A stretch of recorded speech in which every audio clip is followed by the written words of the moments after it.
can I get a quick show of hands before we start? How many of you in this audience were familiar with Afshin's work before today? Okay. So that kind of gives me an idea of how deep we should go on some of the questions or not.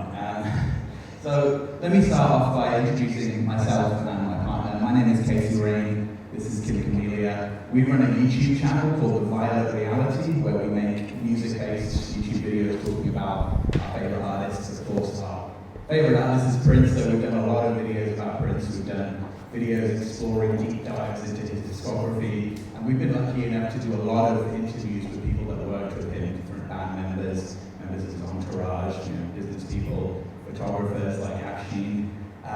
And we've been the only YouTube content creators that the Prince estate has invited out to Minneapolis to his studio complex, Paisley Park, 3 times in a row for the annual Prince celebration events. So we're just very, very grateful to do what we love and been able to do those things. So let me start with a quick introduction to the man of the moment. This is Afshin Shahidi. He is a creative director and photographer based in LA, best known for many, many years being the principal photographer for Prince. His work took him around the world with Prince, tours, shoots for albums, projects, movies, like anything you could think of. Some of those things are things that became very popular, photos and shoots that were used to promote albums, album covers, tours, and many of them were projects that, for one reason or another, have yet to see the light of day, as is quite common with Prince. And we're going to talk about all of those things today. So, Kim, do you want to start us off? Absolutely. So, Afshin, let's take it all the way back to the beginning and let us know, how did you start working for Prince, and how did you then end up becoming his principal photographer for so many years?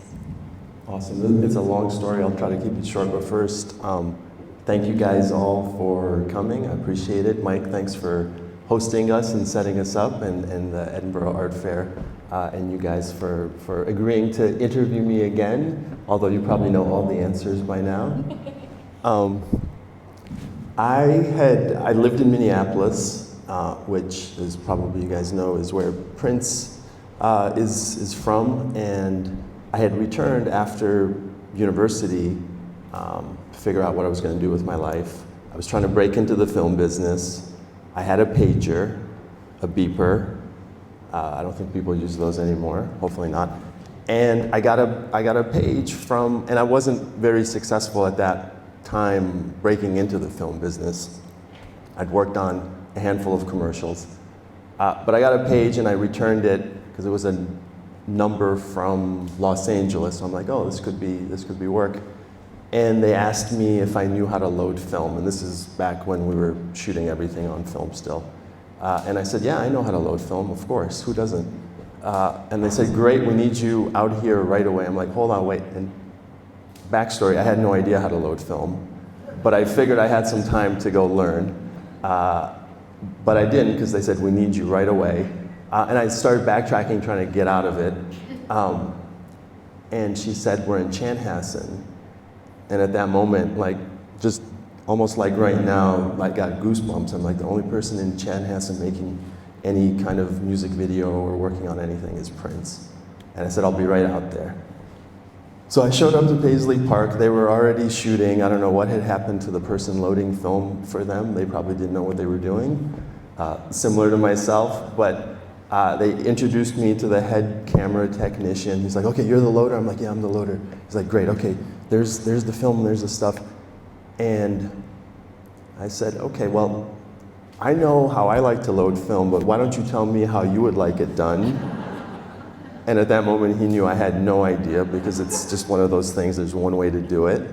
But he was stuck with me, and he showed me, and luckily I didn't mess anything up. But more importantly in the story, when I walked in, I stood there and I stared at Prince, who was doing a guitar solo, and everyone had said, don't stare at Prince, don't talk to him, don't look at him in the eyes, all of the kind of cliche rock star things that you're not supposed to do.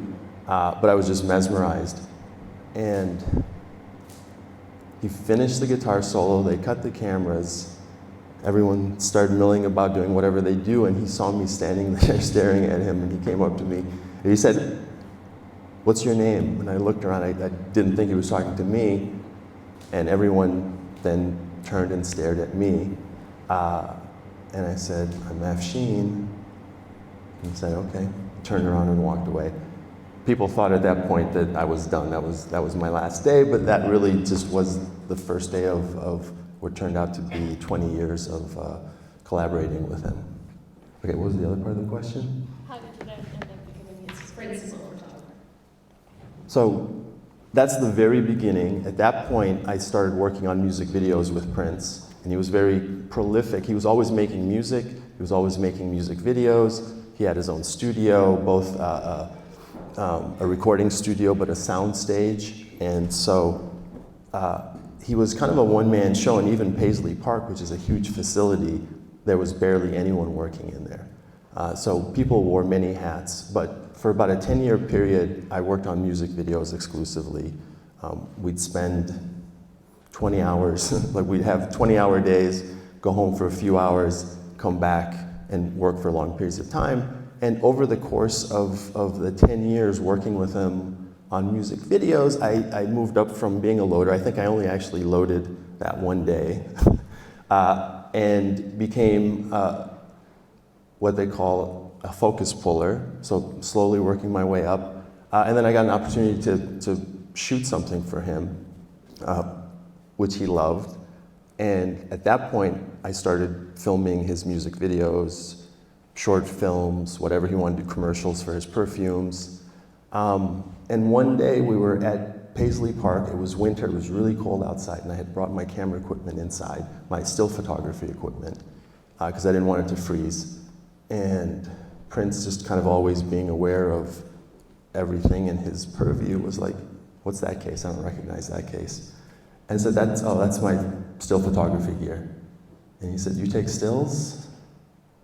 And I was really kind of hesitant to say yes, but I'm like, yes, I do. He's like, oh, okay. You have a book? I'm like, yes. And again, I had no book. He said, oh, I want to see your book. I'm like, okay. I went home that night and found whatever photography, pictures of my wife, headshots, whatever I thought might be okay to show Prince as a book, and I printed them.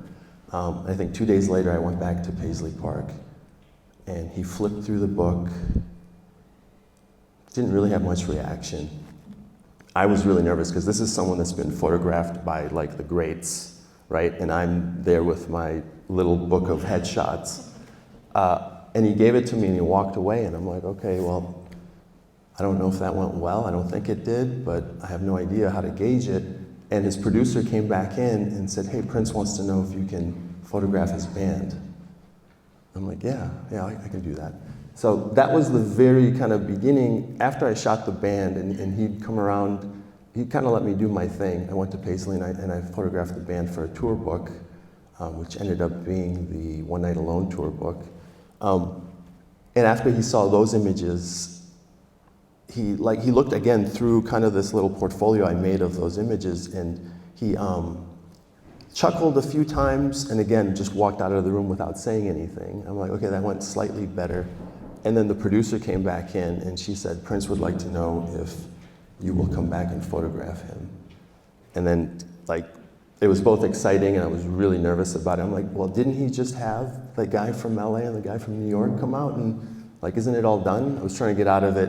And she said, no, he wants you to come in and come up with some ideas. And so I did. Again, I went, I rented backdrops and costumes, and I had all this elaborate stuff, and I brought it out, and we did my first photo shoot with him. It was a lot of fun. He was relaxed, really loved it. And after we got those pictures, but I think even before he looked at them, he said, would you like to come on the road with us? And so that's kind of where it started. Sorry for the long story. Amazing, amazing. Absolutely.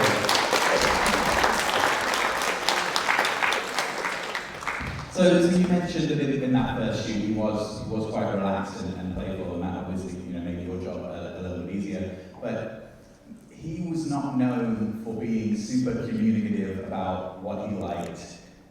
You probably know more when he didn't like something as opposed to when he did like something. Right. How did that relationship develop? Because obviously, was it like a trial by fire, and then over the years, you just had that sense of what he would like already because he'd done it for so long? Mm-hmm. It was, at first, it was, for me, it felt like trial by fire, because I thought at any moment, if I do the wrong thing, that's it. And part of it was because also on that first music video shoot where I, didn't tell the truth, he fired the cinematographer from LA and sent him back. And so in my head, anyone could go at any point. That for him, there was no permanence in that way. So, I was very hesitant a lot of the times, and I was looking to him. And Prince has been in front of the camera now for years and really knows kind of how he likes to be photographed, what sides, whatever. But he's looking also for someone to bring something new. He doesn't want to have to do it all. And I was willing to take some chances. Again, my background was as a cinematographer and with motion, and so I was always trying to, as I was telling one of our friends here, I was always trying to figure out a way to kind of show the dynamism and the motion that Prince had and the energy that he had that I saw live. I wanted to try to capture that in a still photograph. And so I was always kind of experimenting. And he liked it, and he didn't always actually like the results, and I didn't always like the results, but he liked the fact that I was trying different things, and within that, we were finding moments that worked, and that worked for him. But it took some time, really, for there to be trust on both sides, for him to kind of trust my work, and for me to trust that if I messed up, if I took a risk, it wasn't going to, cost me my job at that point. And then once that rapport, and it, I'd say it took a couple of years, was built, then it became really fun and easy for him, and really just kind of everything felt organic and it flowed. And unlike when I do commercial work where we set one thing up and we take dozens and dozens of images with minute changes, with Prince, I could take 2 shots, we'd look at it, he'd say we got it, and we'd move on. So those are the times I knew he actually liked what was happening. Or if I had a setup that he really enjoyed, I knew he liked it because he'd be like, wait, he'd go and he'd come back in a different outfit. And then we'd shoot that, and then he'd say, okay, I'll be right back. He'd go and he'd change, he'd come back in another outfit. So those were the fun things for me. What also came with doing that was then also going to film or photograph the live shows, which I was really happy to do, but it wasn't kind of my forte, because I had, not that I'm a control freak, but I had not as much control over those situations, the lighting, what he's doing, the poses, whatever. And so even then, I was trying to find ways to do live photography that was different maybe than what had been done before for him or anyone else. And again, foolishly and naively, I chose to shoot medium format film, because I'm like, oh, this will be great, it'll be a much bigger negative and all this. But those cameras at the time especially were really slow, they didn't have good autofocus, all kinds of reasons why people don't use medium format, but I had no idea, and so I tried it.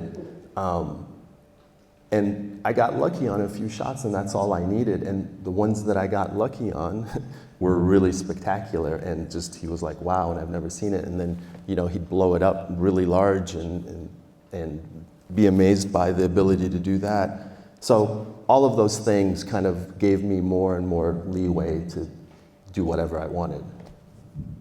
Awesome.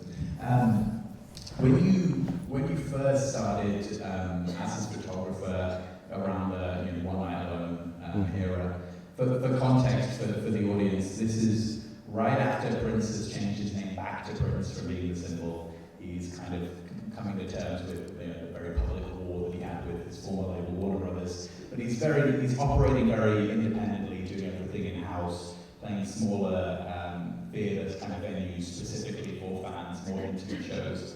And then over the course of the 3 or 4 years after that, you get to huge commercial projects like Musicology, where he's come back to do a deal with Sony, and the tour is like the biggest tour of the US that year. what was the difference in your process and your work and the surroundings from doing these kind of small in-house kind of skeleton crew projects with a handful of people versus musicology and 3121 and these huge commercial projects? Well, I think part of the working relationship I had with Prince and what I think what he enjoyed about my work is I didn't have a big crew. A lot of times I had no crew, versus he'd have maybe a shoot for either like Rolling Stone or some magazine that insisted on bringing a photographer in. And the really good part was I was able to photograph him for a lot of these magazine covers because he's like, no, nobody else can photograph me. And the experience was when he would allow like someone else to come in, it would just be this huge crew and this huge deal. And he would look at the difference in the work and be like, well, this guy can do it all by himself. Which isn't ideal for me, but I knew that was that's what what Prince liked, and allowed him to be free because he didn't, as much as a performer as he was on stage, at other times he didn't want people just sitting there staring at him. So we would do those shoots, but then when it went to musicology, and so one night alone it was just me by myself. Musicology, the first few shows were in LA, and I knew those were the big shows, and also that a lot of the images that I was going to capture would be used for promotion. And I didn't know what to expect. It was a show in the round, so his stage was in the middle of a not a stadium. What do you call those? What's the opposite of a stadium? An arena, I don't know. It was a large show, and he had a stage in the middle, and I'm like, how am I going to be like everywhere because I can't count on him to be at the spot that I'm at. I'm gonna get my exercise running around trying to capture him. So for that first show, not really knowing what to expect, I hired a bunch of assistants, people to be able to take my film, take the cards, whatever, swap lenses, be there. And it helped, but not really, because I was able to kind of figure out what he was doing, and I was able to be wherever. And I also knew it wasn't sustainable for me to travel because he wanted me to go on this tour with him with that many people. So it started that way, but it ended up with just me by myself again, which worked. And so before the shows, we would find a place to shoot. I would set up a screen somewhere, and we would do a magazine cover, like before a show, just very, very quickly. He'd give me 2 or 3 shots and be like, okay, I gotta go do sound check. And that seemed to work for him. My wife was my assistant early on when I was photographing him at Paisley Park, and he didn't realize it was my wife. He just thought that I was my assistant, and then one day he heard me call her honey, and he kind of looked at me funny, and I'm like, no, we're married, it's all good. So I think one thing that doesn't get talked about as much for any photographer really is we talk a lot about the creation process, but we talk less about the curation process. And for any given image that people have seen of Prince, there's dozens, sometimes hundreds of ones that are not seen. What was that process like with him when you're coming down to the wire and trying to pick the right photo of a lot of maybe very similar ones, and you're trying to make that call and make that decision? What was that process like? Right. Well, really the only time where there were multiple images were from the live shows, just because at that point I don't know and I'm shooting quickly. From things like this shoot, there's only like 7 or 8 pictures, and so it became really easy. And sometimes you're like, okay, I like them all. I would have close to like 1,000 images at the end of a live show that I would quickly sit down and go through and get rid of anything that was obviously bad, out of focus, bad light, whatever. Boom, I'd get those out. Then I'd go through and do another pass where I'm looking for things that I liked, and also thinking about him. And then at the end of the night, after Prince has played the show, he's played the after party or the after show, and we've done the after party, and then we've watched the tapes from the show. So we're talking at like 4 in the morning.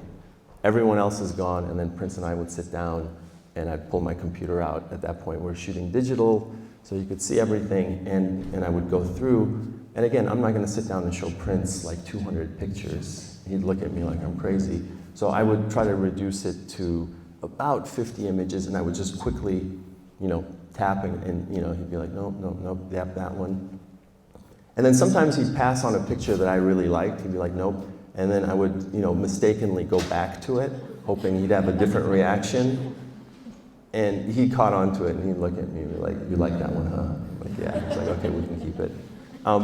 But it was just a very kind of chill process, especially if I had good stuff. There were some times where things weren't that great, and it was very nerve-wracking to be in there. But again, that trust had built, so I was able to show him and just say, hey, you know what, tonight I only have like 20 good shots, and probably out of those, I would pick 3 of them, and that would be okay.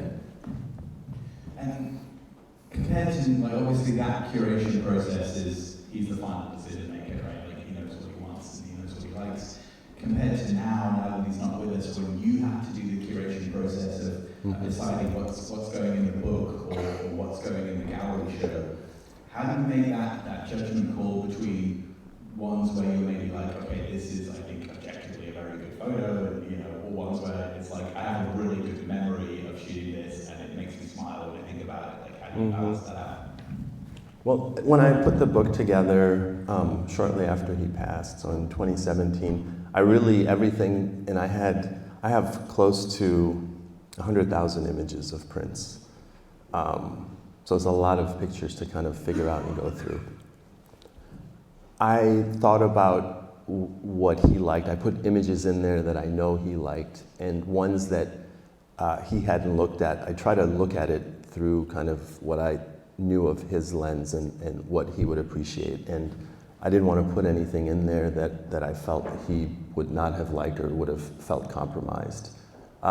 So in just about everything that I've tried to do since Prince has passed, I've tried to kind of think about him and respect what I believe, his wishes would have been.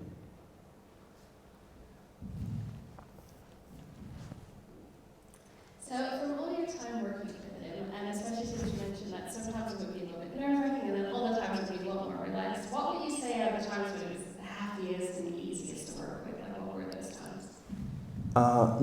Some of the things that were really fun for him was when he's making music. So on the One Night Alone tour in Europe, what was really cool, he had his NPG Music Club, and I don't know if you got anybody here was members of it. I do know some people were members of it. But what he would do was open the doors early for the members of his music club, and they could come in and listen to the sound check.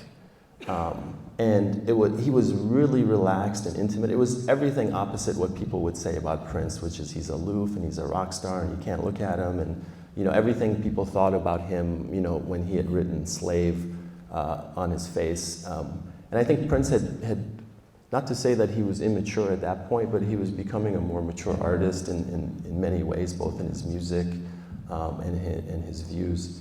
And so those moments were really fun because they were just relaxed. The NPG Music Club members were having a great time. Prince was interacting, and I was just like, wow, because it's not, and that was early on working with him as a photographer and being on the road and seeing that interaction, because everything previous to that was in the studio, just him and I are a very small crew. So those were fun. And then when we would do some of the shoots at Paisley Park, again, where it was just me and him, or I might have one other person there, we would have fun, and if he was enjoying, what we were doing, or if he liked what we were doing, he was in a really good mood. He would go change, he would be playful, which was a side of Prince that I hadn't seen before, kind of the prankster side, and I think maybe I told you guys this story before, but I was taking portraits of him, and I would shoot, and I would look down at my camera to just see if everything's looking good, and I'd come back up, and he would be gone, and we're in a big sound stage, we're in the middle of it, there's nothing else around, and I'm like, where did Prince go? I just looked down for 2 seconds, and he would be, he's not that, he was small, but he's not that small, and he's hiding behind a light, like this, and then I'd see him, like, okay, I see you, and he thought that was the funniest thing, which was just, like, really odd. I mean, he had a great sense of humor.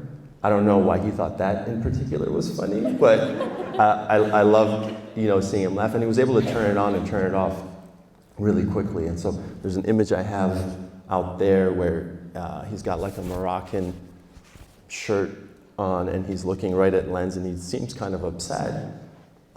There's a lot of depth in his eyes, and I captured that. We were in Morocco actually at the time, and I was walking by and I saw him, and he was looking down doing something, and I held my camera, and the second he looked up, I snapped it, and I got that look, and then he smiled right after it.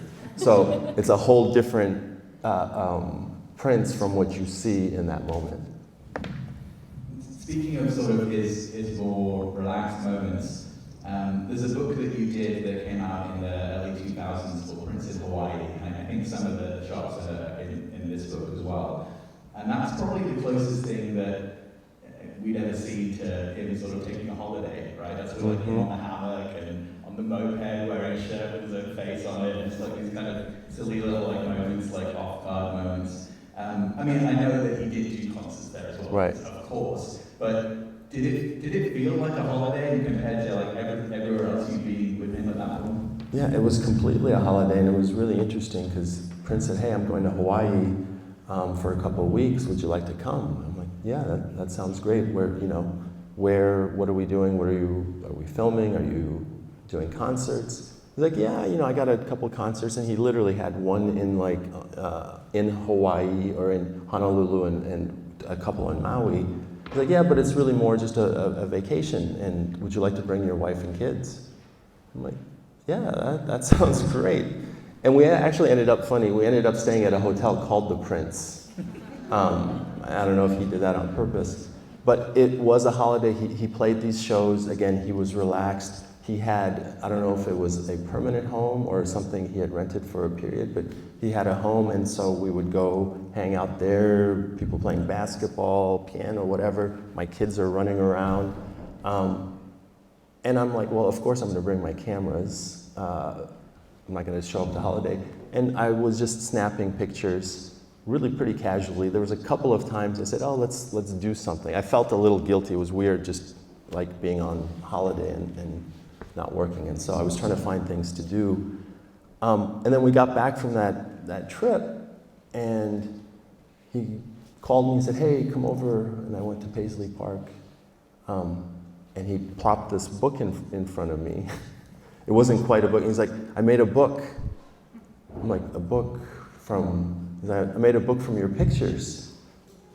And I'm like, "Oh man, I wish you would have told me you were making a book. I would have taken much better pictures." I was just having fun. He's like, "No, it's great." And yeah, but I think what I really loved about that book is he was relaxed, and what I was trying to do throughout a lot of my time with him as a photographer was trying to get a side of him that people hadn't seen, the un-rock star side of him, the relaxed kind of regular guy side of him. And I think I achieved it occasionally, but he was always very aware of the camera, even when he pretended like he wasn't. But that was my goal, is just to show people a side of Prince we hadn't seen or expected. So, from all the places that you went to with Prince, so many different countries, you've already mentioned Hawaii, Morocco, obviously here in the UK, and many, many more places. Was there any place that you got to with him, and both of you have maybe never been there before and felt a bit out of depth, or the culture was so different that it took time for him and for you to adjust to it? I think for Prince, since he had at that point already toured the world many times, he never really felt out of place anywhere. And I had been lucky enough to travel a bit. So it wasn't so much that, but now being in these places with Prince was completely different.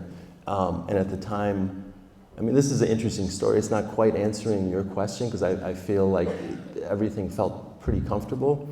But we were in Japan. He was doing a series of shows throughout Japan.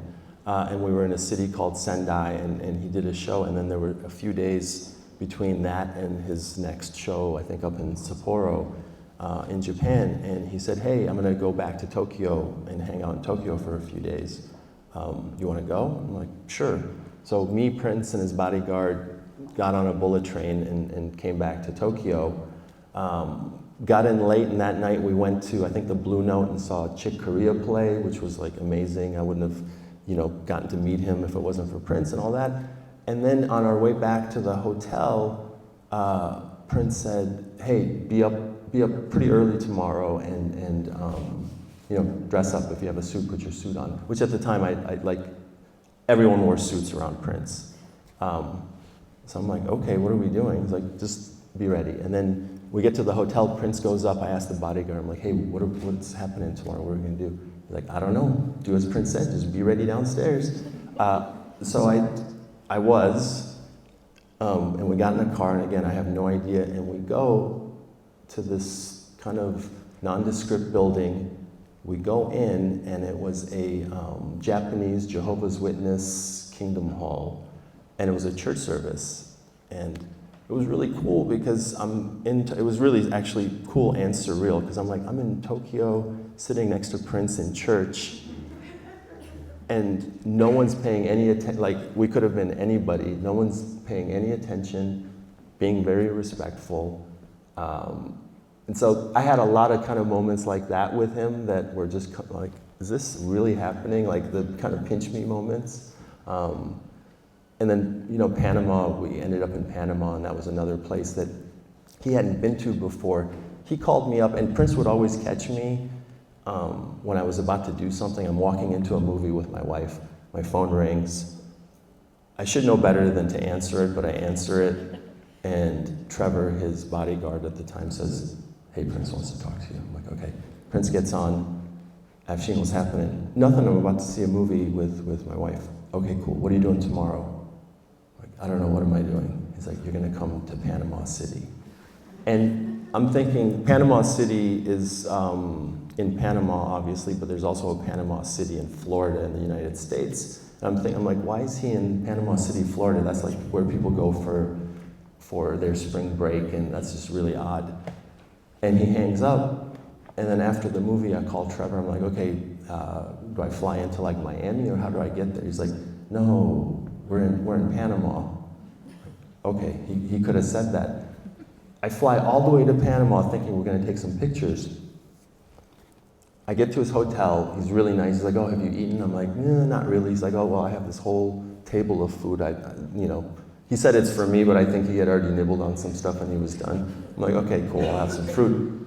What do you want to do? And he's like, I want to film a movie down here. I'm like, okay. He's like, can you get a couple of 35mm cameras, get a crew, all of this stuff? And to him I said, yes, of course. To myself, I'm like, you could have told me that before I flew all the way down here.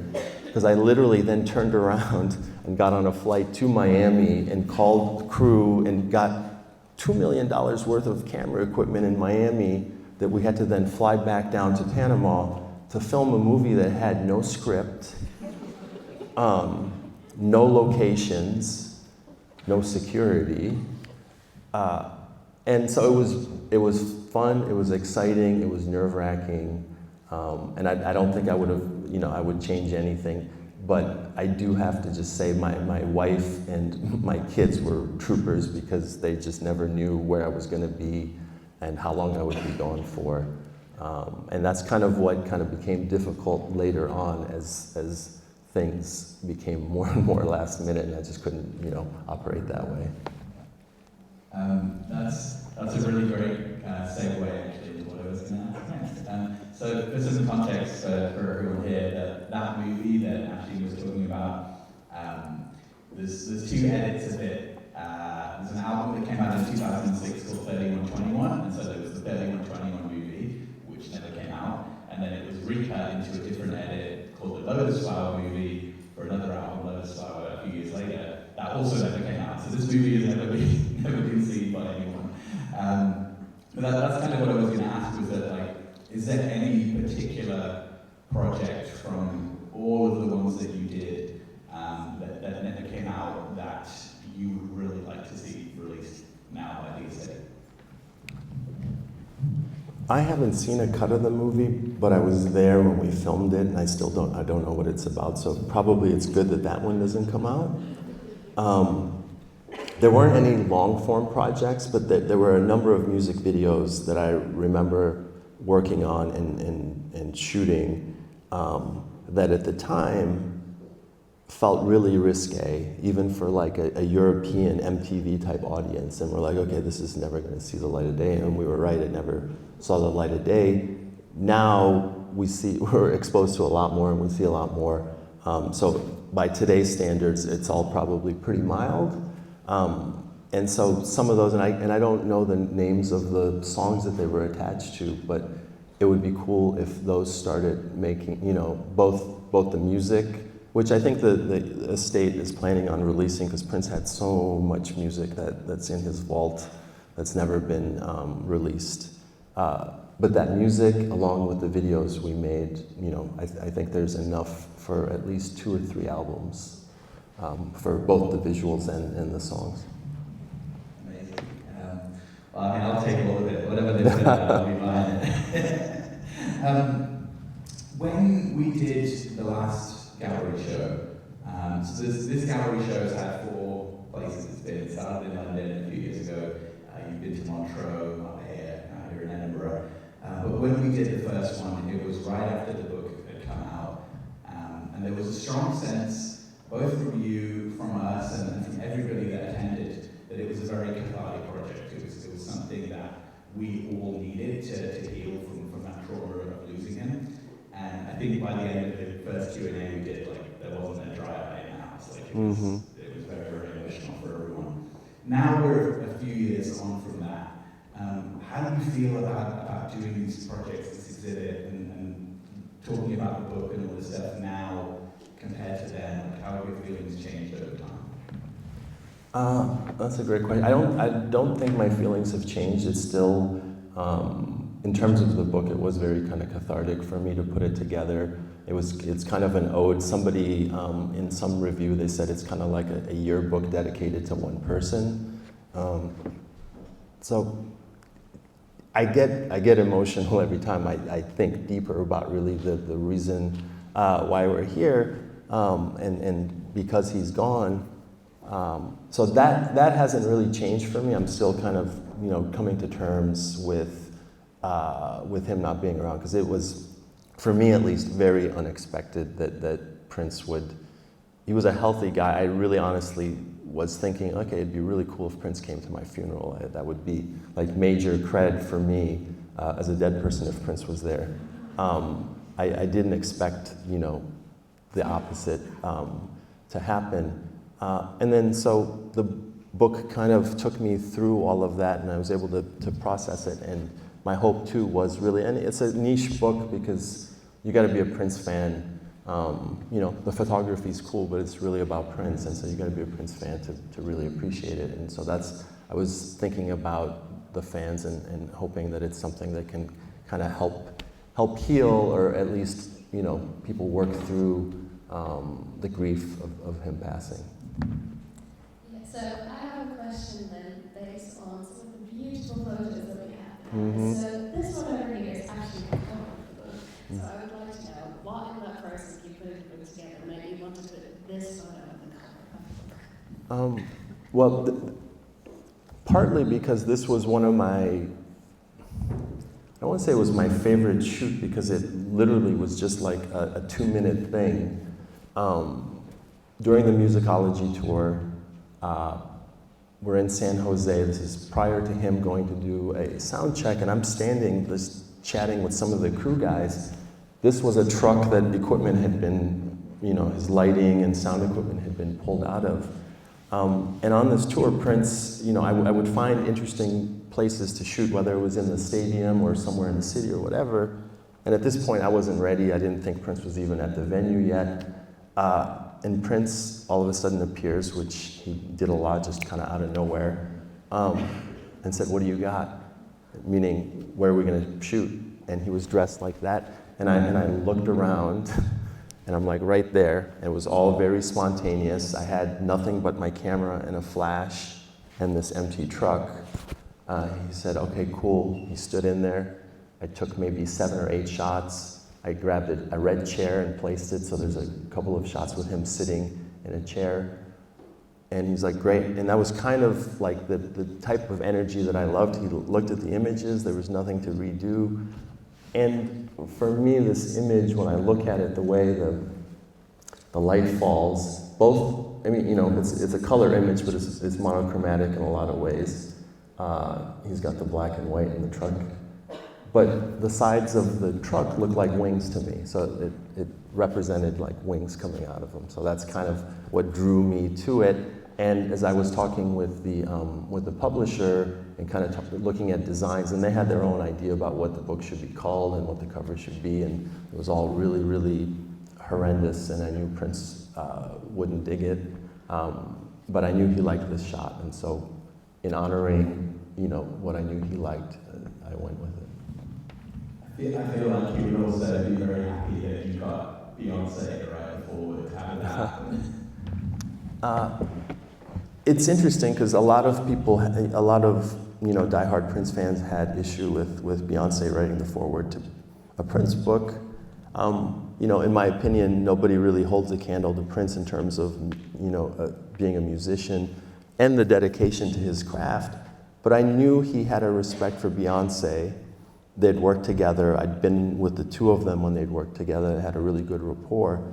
And the other goal I had in this book was hopefully getting a younger audience, a newer generation of people to understand the importance of Prince in the entire scope of music, not just American pop music, but music in our century. And so I could have gone to very obvious choices. I could have asked Sheila E., Morris Day, a lot of people, which I know personally, who would have written the foreword, but I'm like, who could I get that a young person would say, oh, Beyonce's talking about Prince, let me go find out a little bit more about this guy. And that was really the impetus behind getting someone like Beyonce to write it. Again, I had met her, I knew her publicist, who also used to be at one point Prince's publicist. And it's funny because I told the publisher, I said, I want to get Beyonce, and they just laughed like, okay, sure. And every day they're like, you got Beyonce yet? I'm like, no, but we will. And then, you know, she came through and wrote a really kind of beautiful tribute to him. So, back in 2006, Prince did a residency in Las Vegas at the REAP, the 31 residency. And there's one particular night that comes up a lot in the media and fans, everyone loves to talk about it. And that's the night that Michael Jackson showed up to hang out with Prince in Vegas. And Prince himself made a sort of joking comment a few times about photographers saying, let me get a photo of you and Mike, and we'll be worth millions of dollars, like you making these joking comments. What do you remember about that night? And was there a moment where you thought, maybe I'll actually get this photo? I would have to remember I'm working when Prince was playing. Like, I would just kind of be in awe of his guitar playing or whatever it was, and I was a Prince fan before I started working with him. I wouldn't say I was a Prince fanatic, diehard, but you know, he was the hometown hero for me, being from Minneapolis.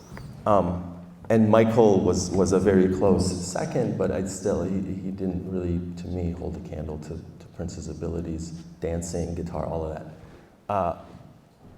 So I heard Michael was there. I didn't see him, and I didn't take a picture of them together, but it would have been worth a lot of money had I done that. I wish somebody would have told me. I mean, all the shows are filmed, right? So maybe it's on film somewhere. I'm sure it's somewhere, but I didn't see it. I had seen Michael before, but you know, like Prince, I think Michael is able to slip in and out of situations without a lot of fanfare, if he wants to. So this whole era of when he did his residency in Vegas, and this was at the same kind of time frame where he had rented this mansion in LA, 3121 House, and he would have these regular celebrity house parties like after the Oscars and whatnot. So I mean, working for Prince must have been, you know, surreal quite often, just in general. But then when you're shooting these parties and Stevie Wonder's there, and Joni Mitchell's there, like everybody you can think of is there. Like, how are you feeling in that moment, and what was that experience like for you? Those were cool moments. The parties would happen. He would have instruments set up, everything. He would occasionally play. Whoever showed up would play. So to be able to have Stevie Wonder, listen to Stevie Wonder play live and be standing next to him, to have Alicia Keys show up or Joni Mitchell, all of that was just really beautiful. And I was also enjoying the party, so I had my camera. People at that point knew me, so it felt very comfortable for them, for me to be taking their pictures. And Prince really enjoyed, because he tried to see everybody, but these parties would be big, and so he really enjoyed looking at the images later to see the moments of the party that he missed, because a lot of times he'd either be playing music, and if he wasn't really that social, it was only really with Joni Mitchell that he'd sit. And I don't really, I mean, working with Prince, I don't get starstruck, but to have Stevie Wonder there was pretty amazing. And I remember I had my camera, and Prince's wife at the time was there, and there was Stevie in it. And I said, Manuel, would you mind taking a picture of me and Stevie? And I handed my camera to Prince's wife, and she got the picture of me and Stevie together. And that's really the only time I took a picture with anybody. But what really was interesting to me about these parties was you had these, supposed A-list celebrities, people like Tom Cruise would come to the party, and Jennifer Lopez and all this. And it didn't matter what level of celebrity they were or they thought they were. When Prince walked into the room, they all got quiet and all eyes just tracked Prince. And that just kind of said a lot. I mean, I knew it, but it just said a lot that all of these people were very deferential to him as well. Absolutely, and I think you can see it in those photos. It's like when you see some of the photos from those parties and you're looking at who's in the crowd, like, oh, it's that actor or it's that person, like, they just all seem like normal people because Prince is who you're looking at. Comes through in the photos. One of my favorite photos, and I know we've talked about this before from those, is a photo in Afshin's book from one of these parties. And Prince was very health conscious, and you didn't behave in certain ways in his premises or around him. But certain people could get away with things. And there's this photo of Joni Mitchell at Prince's party, and she's smoking a cigarette in his house, and he walks over and she puts her hands up like, you caught me, and it's just the best photo. How did you capture that moment? What was that? Was it like slow motion that you saw it happening? It was by accident. A lot of those moments, again, these parties, I tried not to be in everyone's face with a camera the whole time. I tried not to have a flash going off. Really it was there for people to enjoy, and if I could capture something, great. But I happened to be standing outside to get some air, and we were in a threshold, and that's where Joni was, and we had built up a rapport and friendship. She liked to play pool. I'd shot pool with Joni and all that, and so we were there chatting, and she was smoking a cigarette. And I always just kind of had my camera with me, and Prince walked up, and I'm like, uh-oh. And that's that moment. I just happened to be kind of in the right place at the right time. Absolutely. And he did let her finish that cigarette, and she was probably the only one that could. So I've got one final question for you, and we're going to open it up to the audience to ask you questions. So, in all of your time working with Prince, what is one thing that you maybe learned or discovered that's always stayed with you and is something that you still use to this day?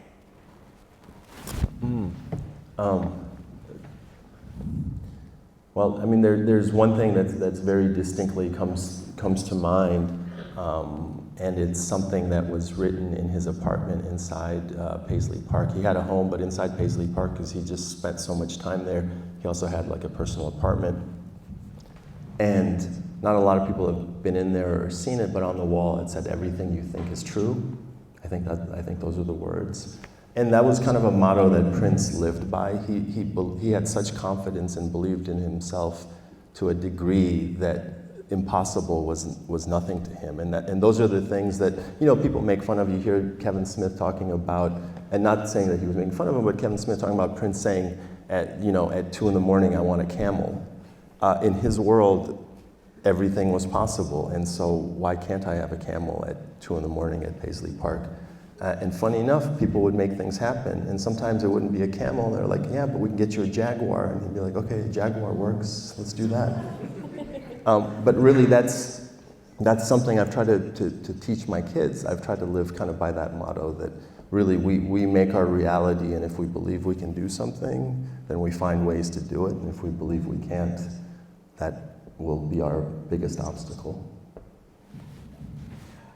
As Tim mentioned, we are going to have some time for Q&A, but just before we get into that, I do want to mention one thing. There's one particular photo in the exhibit, obviously they're all for sale, but there's one particular one that's got a note from it, and the proceeds of that particular photo were sold are going to support what's happening in Iran right now. If you didn't know, both Afshin and Pez, who's produced this exhibit, are of Iranian descent, and obviously there's a lot of problems happening in Iran right now. Could you talk a little bit about that and what we can all do to kind of support what's happening there? Yeah, for sure. I mean, I don't know, do you guys have, I don't know what the news shares here in the United States. It's been very little news coverage of the protests and really what's turned into a revolution now in Iran. But for 43 years, since the revolution that overthrew the Shah and for the promise of a brighter,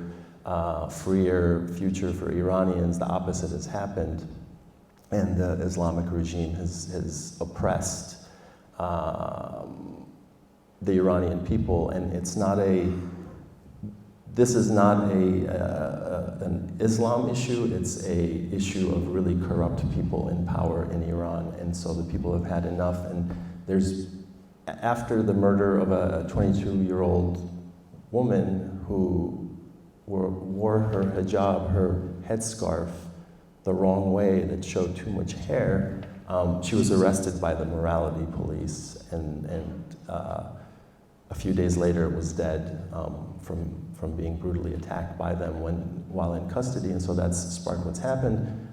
But now the regime has been killing protesters, and there's been over 1,500 people that have died, and it doesn't feel like the international community is aware. For whatever reason, it feels like the media has suppressed it, and so we're doing everything we can just to make people aware. There isn't much we can do in terms of aiding people directly in Iran because we can't send money to Iran, but I'm doing what I can to raise awareness. We started a fund that put up billboards in the United States, at least in Times Square, in Washington, D.C., in Los Angeles, to just raise the awareness, put a little pressure on the media to start reporting about what's happening. And Behzad graciously offered one of one of the images he owns to go. So if anybody buys it, the proceeds from that are going to go help amplify the voices of Iranian people. And connected to that, I think one of the things that I really miss about Prince being gone, besides the fact that he's gone, is in all of the troubling times that we're in right now, I know Prince would have been very vocal as he was in the past, both through his art, his music, and just in literally using his voice to stand up for what he believed was right. And we would have conversations, political conversations. He was very political and really interested in my background, what was happening. And we would talk about Iran often. We were in New York once, and there was a big demonstration outside. There was a group of Iranis, like, what's happening? And he would want to have these exchanges. And so I feel like, especially for Iran, if he was around, he would be a voice that would be really helpful. But yeah, if you guys can, look into what's happening in Iran, share whatever you can, but also, if you're interested, that image, the proceeds will go to a foundation that'll help. Thank you. Let's go to Q&A. We don't have wireless mics to the crowd, unfortunately, so you will have to speak up if you want a question. But does anyone want to raise their hand to start off the Q&A process? A burning question for Afshin? Burning. Yes. Hi, how did you find Prince develop through his career by changing his music, and did he ever enjoy what he was doing by changing his career? I think these two could probably answer that better in terms of his music, but looking at Prince's career, both musically and just his image, I saw someone that really evolved and wanted to change. And so you can go through periods that weren't necessarily as popular, that weren't out there, that people knew. So it wasn't like Purple Rain era. but he was always trying to do something, and that's something he tried to instill in me. He's like, I don't do anything twice, so let me find a way. I mean, he tried hip-hop and rapping on a few songs. I mean, he's played jazz. So his abilities as a musician allows him to play anything that he wanted.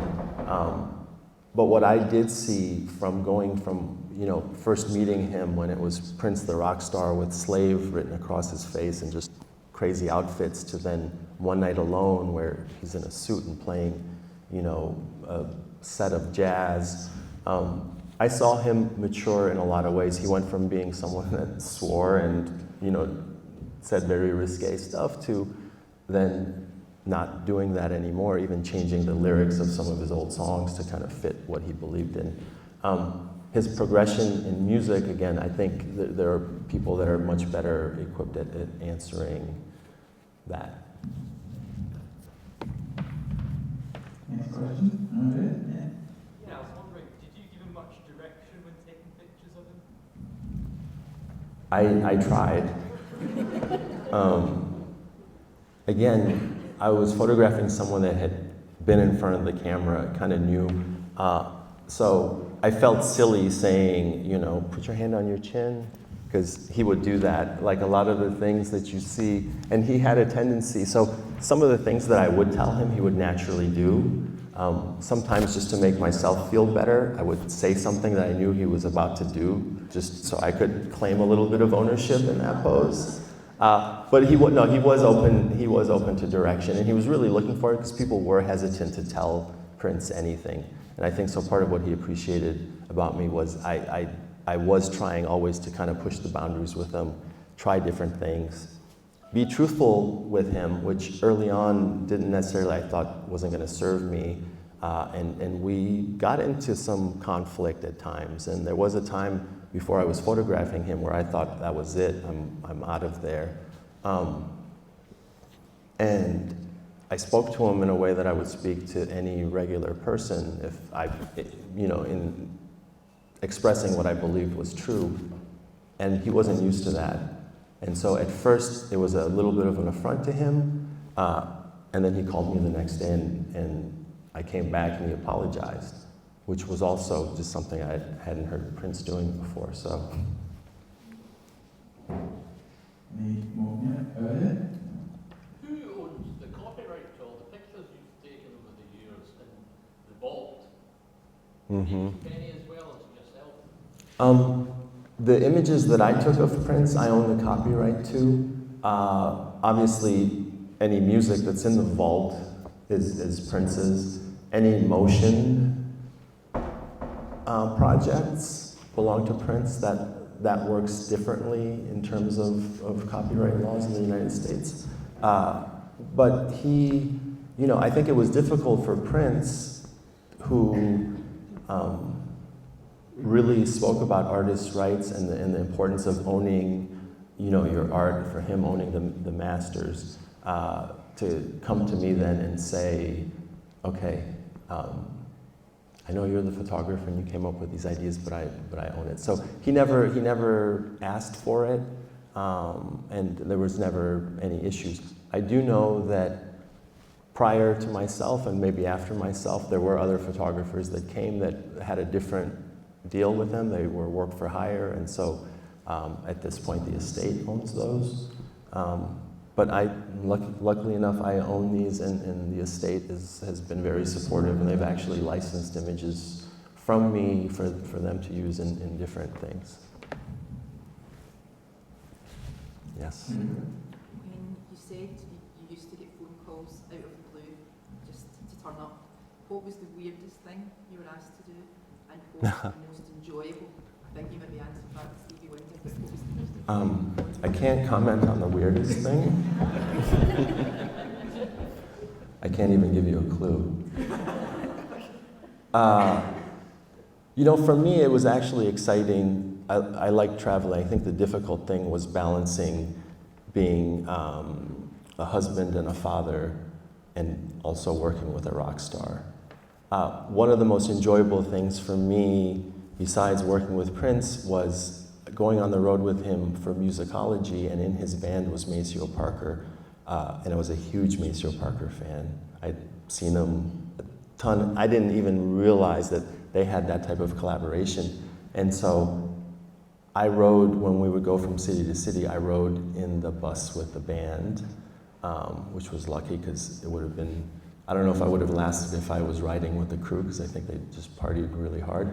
But the joy for me was listening to Maceo Parker talk about his early days, working with James Brown. All of that stuff was just like, you know, just taking in this music history from who I considered a legend. So that was one of the kind of the biggest pleasures of, and a lot of the other people I got to meet through Prince and because of Prince, but Maceo was a highlight.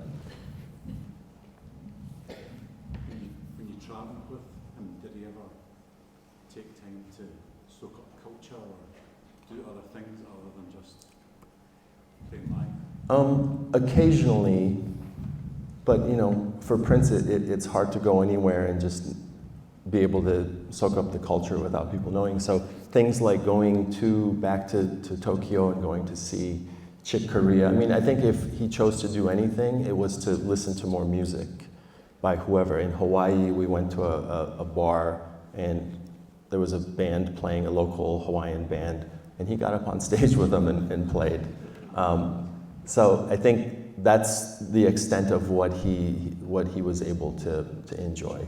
I can't. What's that? No disguises, no. No real disguises. We were in New York City before the Rock and Roll Hall of Fame induction, and that was interesting because we walked. He was going from the hotel to the venue for the sound check, and they weren't too far apart, and I asked him if he was willing to walk. He was about to get into his limo, and he's like, yeah. And that was interesting because we walked through New York City, just me, Prince. I think his bodyguard kind of flanked us, but I was taking pictures of him, and nobody recognized him. And I think they sensed like there's something weird. Not even weird, there's some energy near us, because there's a couple of images where you can see people are kind of like, what just happened? And I think that was kind of the only time we were out in public where people weren't kind of cordoned off. So he's standing on the corner waiting for the light to turn with a bunch of tourists in New York who have no idea that Prince is there. How did your workflow adapt through the years with Prince with the emergence of new technology as of recent? A lot of it, you know, Prince was an innovator in so many things, and so I also had to be that way. And moving from film to digital was really because of Prince, because he liked the immediate feedback of digital photography. I didn't think the quality of it at that point was up to par. It definitely didn't compete with film. And so for a while it was all film, and then I started shooting digital because he wanted it, but I also had my film camera, so I could capture what I knew would be a better image quality. And then eventually, as things got better, I moved over to fully digital with him. The difficulty is, and I fell prey to it too, when you're shooting digitally and you don't have film to process, you don't have to wait and all that, you end up shooting a lot more, and then you have a lot more to edit, and so it became more time consuming going through the, you know, hundreds and thousands of pictures versus if I was shooting film and thinking about the costs and everything else involved with dealing with film. Each shot would have probably, I shouldn't say each shot, I would have taken less photographs. Around about 2008, 2009, Prince was often seen carrying a huge Canon with a massive lens, taking pictures himself. I'm wondering if you knew anything about how it came to be that he got the Canon and choice of cameras, and how it came to be that he started. I bought him a camera. He was a talented dude and he had a great eye, and I told him, I said, the only reason I have my job is because you can't clone yourself, because if you could, you would, and you'd photograph yourself because you'd probably do it better than anyone else. But I ended up buying him a camera so he'd have it whenever I'm not around. And he really liked taking pictures, and a lot of times he would grab my camera and be like, can I use your camera? And he would take pictures. And I have I have no pictures of Prince and I together except from like a couple of like times we were out at a club and there's paparazzi shots of us together. But I have pictures that Prince has taken of me, which I hold on to pretty dearly because they were his kind of view of me. So that's what I got. Yes. Steve, have a little bit. What was the best advice did you find that Prince gave you when you were doing his photos? Like, what did he give you any motivational advice? Or? He didn't give me technical advice, but I think the one thing I learned from him watching, because, and it wasn't so much from when I was photographing him. Just one side note, when I started photographing him, I still also continued to be a cinematographer and to shoot motion stuff with him. And so I would often do both. And when I was shooting motion, and a lot of times I didn't know what was happening, but he's like, oh, I want to film in this room. I would do the lighting and everything. And so what I learned from Prince was this. He would walk into a room I had lit, he'd look around, and he'd say, turn that light off, turn that light off, turn that light off. And I'm like, wow, we just spent like 2 hours setting this up. Okay, and I'd turn it off, and it would be better. And so the less is more really was kind of what I learned, because I feel like I was trying to overdo things to either impress him or myself or the crew. I don't know what it was, but oftentimes when we would do that, I'm like, okay, yeah, I see. That's much better. Yes. What was his thoughts when you decided to quit? It was organic, and it wasn't a I quit type of situation. I think it became, because I worked as a freelance person. I was never an employee per se of Prince or Paisley Park. Each thing was, are you available, are you not? I moved to LA to work in film, and then Prince moved to LA right after I moved and started hiring me, and it was difficult to say no, partly because it was exciting, partly because I was new to LA trying to find work, and here I had work with Prince. But what became difficult was really the last minute calls to go do things. And I burned some bridges early on when he would do that, and then I would have to turn to someone I was committed to working with and say, you know what, I can't show up, I'm sorry. I didn't feel good about doing it, and I didn't want to continue doing it. And really, that's kind of what got in the way. He continued to call me, so there was never like a break in that sense.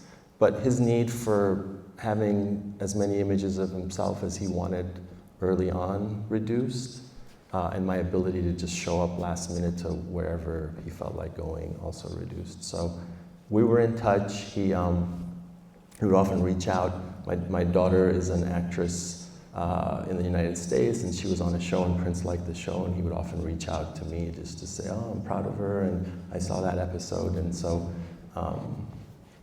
we were in constant communication.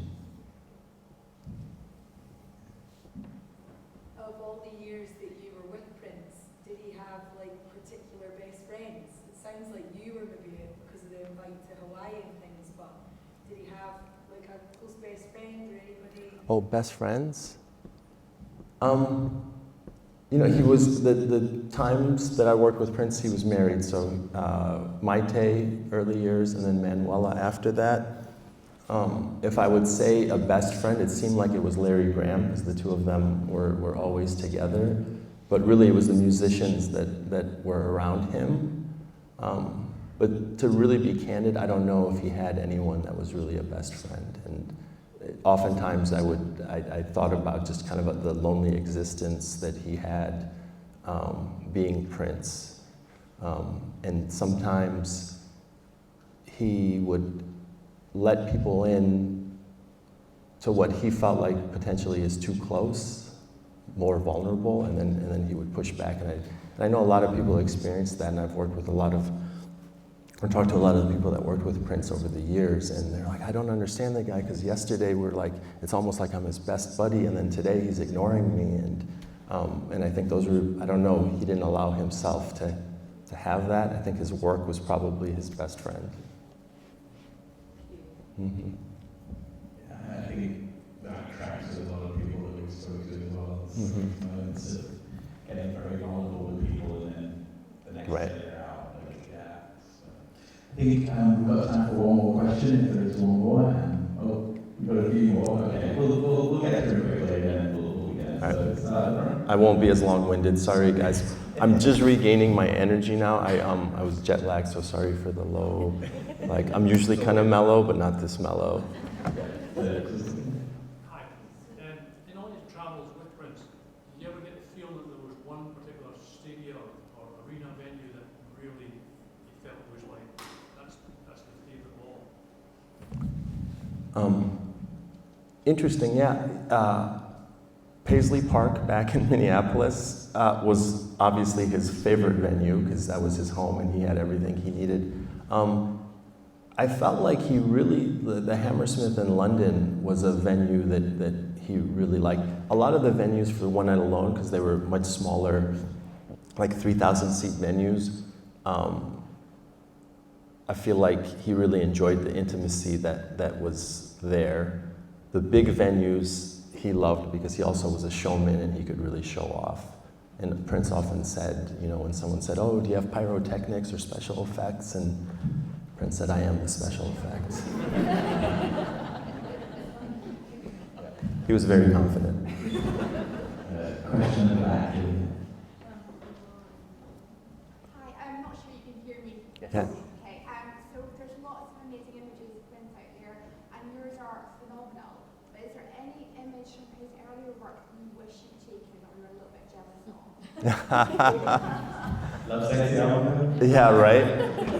There are a lot. I mean, there are a lot of... It was really...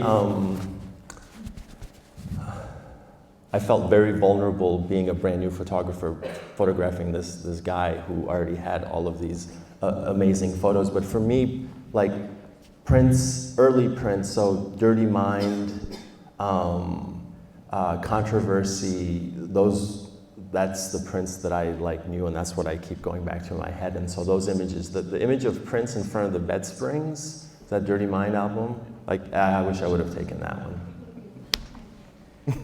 One more question at the back here. Yeah. Hi, so Prince obviously had a number of different looks over the years. Were you aware of any sort of vision or goal that he had for his own image, or is it just organic evolution? I think it was an organic evolution. He definitely had his own sense of style, and I don't think it necessarily corresponded with anything else that was happening in the world. It's what Prince wanted, and he had the ability to have whoever make whatever he wanted. But it did transition, and you can see it. You know, you can see it in my images, and you can see it in what came after. And you know, he went from suits back to the loose, flowy blouses and the afro, and again, Prince did what he wanted. I think a lot of his lyrics really expressed who he was, and I don't know what the exact lyrics are, but he's like, you know, I do what I want. I make up the rules and do what I want to do, which is really kind of how he lived his life. Great. Okay, we'll take one more. Do you think he wished there was something that he wanted to have done before he died? Do you think there's anything in particular? You know, I can't guess what that would have been. One thing I do know is that he was working towards making Paisley Park a museum, which was interesting when I heard him talk about it. And so the fact that that's what they did, I think, was in line with kind of what his wishes were. And so I'm happy they did it, and it's a place, you know, that people go to, kind of like they go to Graceland for Elvis, but I think this is obviously a much better place. Yeah, I can't guess at it, but I'm sure he had a lot of music left in him, and a lot of dance moves still, despite his hips. Thank you, everyone. Afshin is going to be here at the art fair for the rest of today at least. Obviously all of the photos are for sale. You can talk to Pez and myself, my sisters around as well. You see we're around it. We're all helping out with it. Books as well, selling books so you can get Afshin to sign them. But just wanted to say thank you all for coming to this Q&A, asking lots of questions, and just being a great audience. Thank you. Round of applause for Afshin. Thank you. Can I get a picture? Well, I appreciate everybody coming. If you do come to the booth, just a shout out for his sister, Natalie, who is now Great Britain's newest alternative prime minister. Make sure you congratulate her when you see her. Thank you, guys.